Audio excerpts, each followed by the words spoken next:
देखो अभी पढ़ेंगे हम लोग 11th आईएससी का सिंपल हार्मोनिक मोशन।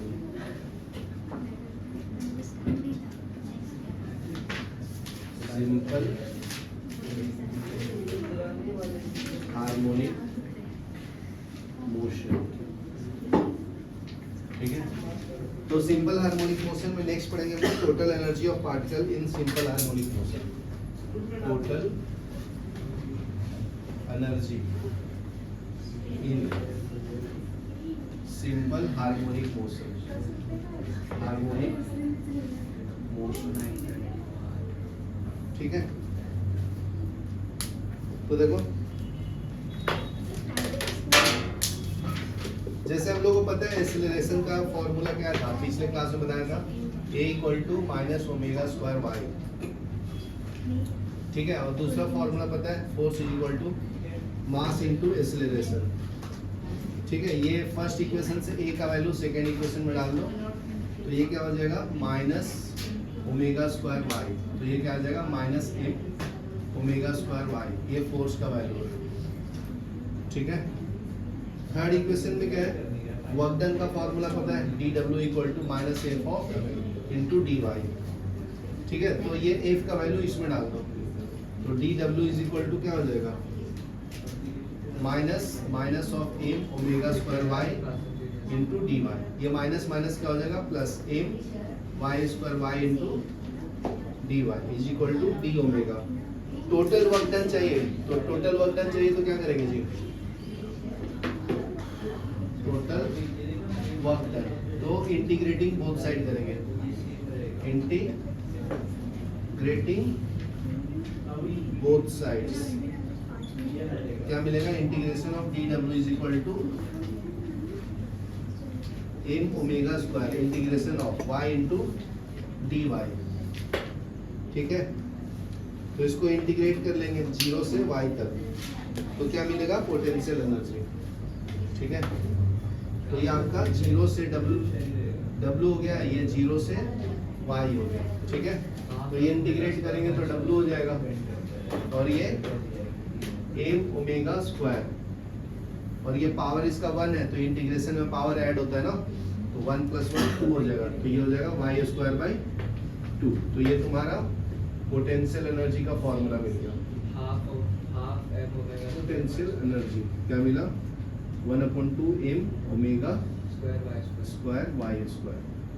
तो k = क्या होता है, k m²ω² होता है ना, तो इसकी जगह पे k भी लिख सकते हैं, ठीक है।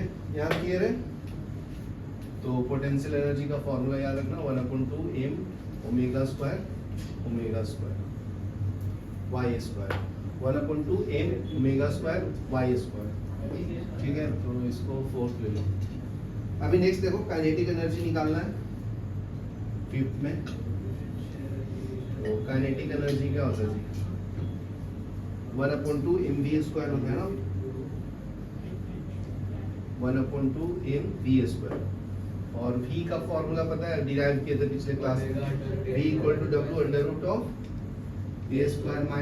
ω² ना y², हाँ, तो इसको स्क्वायरिंग बोथ साइड कर लो इधर, क्योंकि v² चाहिए ना, तो स्क्वायरिंग बोथ साइड करो, स्क्वायरिंग बोथ साइड्स, तो ये हो जाएगा v² = ω² * a² - y², ठीक है। इसकी वैल्यू यहाँ पे डाल दो, तो क्या मिलेगा, kinetic energy = 1/2 m⁻² * a² - y², ये काइनेटिक एनर्जी का फॉर्मूला हो गया, ठीक है। यहाँ तक लिखो, फिर आगे बढ़ते हैं।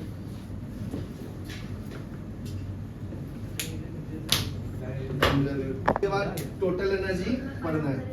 टोटल एनर्जी क्या होता है, total energy = potential energy plus kinetic energy, ये हो जाता है 1/2 m⁻² y² plus 1/2 m⁻² a² - y²। Hello, देखो ये वाला पार्ट माइनस में ना, तो ये कैंसिल हो जाएगा, ठीक है।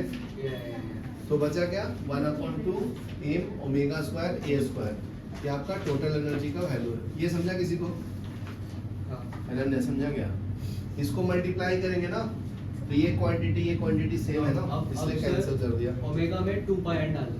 यस ठीक है, डाल दो। ठीक है, यहाँ तक भी रख सकते हैं। अगर ज्यादा और सिंप्लीफाई करना है तो 2 पाई n भी डाल सकते हैं, क्योंकि एंगुलर फ्रीक्वेंसी और लीनियर फ्रीक्वेंसी में रिलेशन होता है ना। तो यहाँ पे स्क्वायर है तो omega square equal to 4 pi square n square. तो ये 7 ले लो, ये 8 ले लो, 8 का वैल्यू इसमें डाल दो। फिर 9 का तो आएगा। क्या आएगा? Kinetic energy is equal to 1/2 m 4 pi n square into a square. इससे कैंसिल करेंगे तो 2 आ जाएगा, तो ये आ जाएगा m 2 pi n square into a square, total energy का वैल्यू। ठीक है, यहाँ तक क्लियर है? तो अभी देखो काइनेटिक एनर्जी और पोटेंशियल एनर्जी का अगर मैं ग्राफ ड्रॉ करूं, बताओ कैसे होगा? अभी नेक्स्ट लिखो graphical representation, next topic graphical representation. ठीक है, तो ग्राफिकल रिप्रेजेंटेशन में देखो बहुत सिंपल है। तो अभी बताओ, जब काइनेटिक एनर्जी का वैल्यू स्टार्ट y से होगा एट मीन पोजीशन, तो क्या मिलेगा? तो y का वैल्यू 0, तो मैक्सिमम काइनेटिक एनर्जी। ध्यान से देखो, अगर मैं ये मैक्सिमम पॉइंट ले लूं तो जब पोटेंशियल एनर्जी 0 है तो काइनेटिक एनर्जी मैक्सिमम है ना, तो यहाँ पे u का वैल्यू क्या है? 0। कैसे ये निकाला? पोटेंशियल एनर्जी इक्वल टू का 1/2 m omega square into y square. तो एट मीन पोजीशन क्या होगा?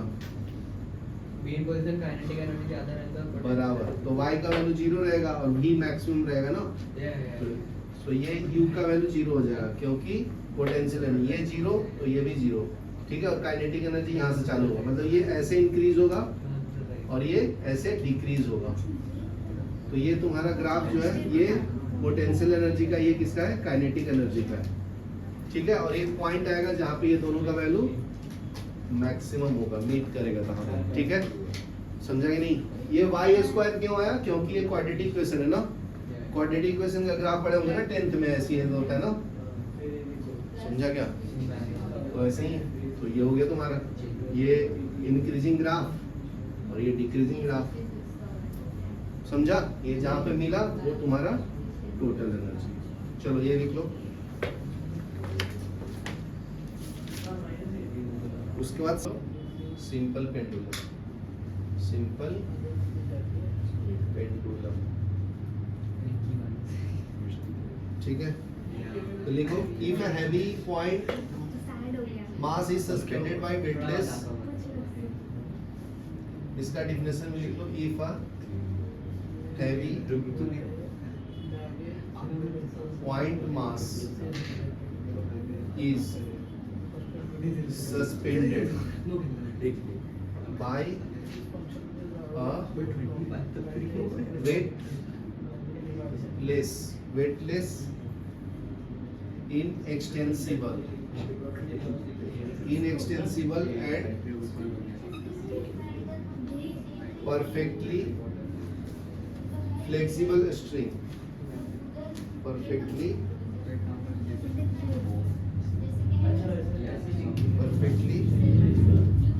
flexible string from a rigid support,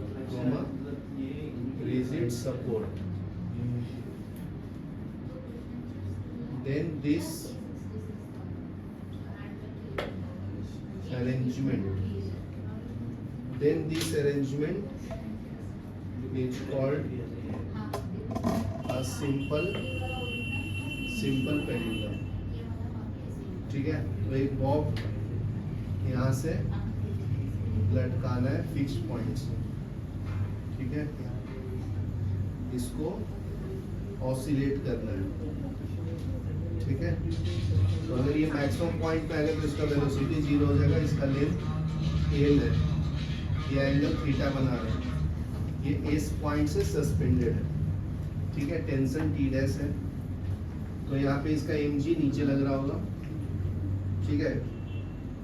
अगर मैं इसको रिजॉल्व करूं, ये आपका थीटा बना रहा है, ठीक है, तो mg को रिजॉल्व करूंगा जी, तो ये 90 डिग्री है, तो ये बेस हो गया, ये हाइपोटेनस हो गया, ये परपेंडिकुलर हो गया, ठीक है। तो ये क्या आएगा, बेस mg cos थीटा, ठीक है। ये तो ये क्या मिलेगा, mg sin theta, mg sin theta. देखो कैसे याद रखना वो बताता हूँ, जिससे सटा रहेगा ना उसको सटा कोस बोलते हैं, सटा कोस। ये वाला साइड हटा हुआ है ना, तो ये हटा साइन, तो ये आ गया आपका mg sin थीटा, ये वाला रिजॉल्व कर दिया, ठीक है ना, ये हाइपोटेनस।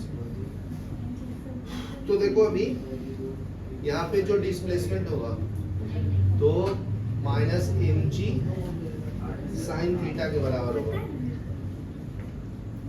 ठीक है ना, टुवर्ड्स द सेंटर O, ये O पॉइंट, ठीक है। तो यहाँ पे देखो जो एंगल है ना बहुत स्मॉल है, स्मॉल, तो sin theta is approximately equal to theta होता है जब स्मॉल एंगल होगा। कब एंगल स्मॉल होता है, 0 से 10 डिग्री के बीच में होगा तो उसको स्मॉल एंगल मानते हैं, ठीक है। तो sin थीटा को थीटा लिख सकते हैं, ठीक है।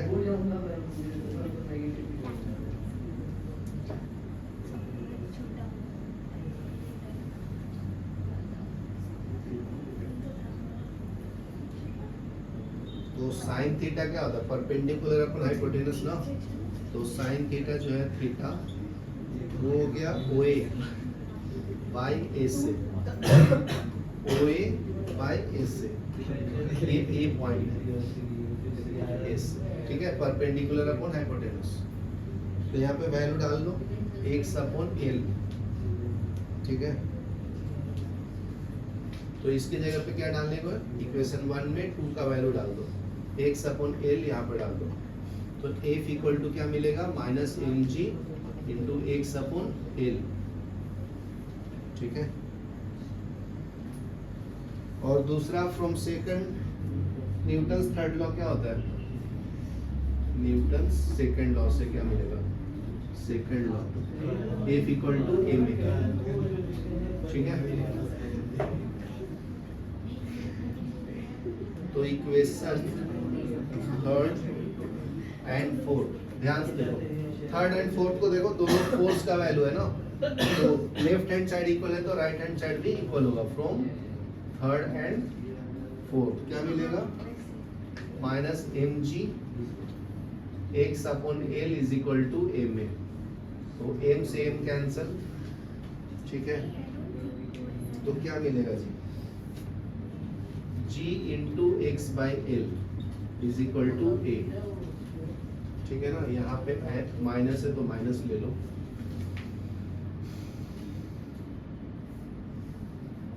ठीक है। तो displacement upon alpha is equal to L by g, displacement upon L equal to a by g. और क्या लिख सकता हूँ, x upon a equal to L by g, ठीक है।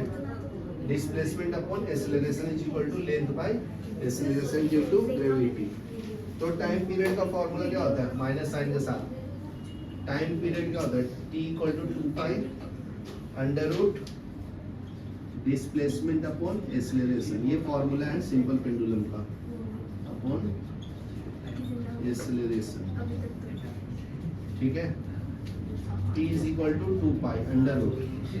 ध्यान से देखो, एक्सेलरेशन अब डिस्प्लेसमेंट अपॉन एक्सेलरेशन की जगह पे क्या लिख सकते हैं, फिफ्थ इक्वेशन को सिक्स्थ में डालना है तो एक्स अपॉन एल अपॉन जी डाल सकते हैं ना, एल अपॉन जी, ठीक है। तो ये तुम्हारा टाइम पीरियड का फॉर्मूला होगा, ठीक है। ऑफ सिंपल पेंडुलम लिख लो, प्रूफ कर दिया।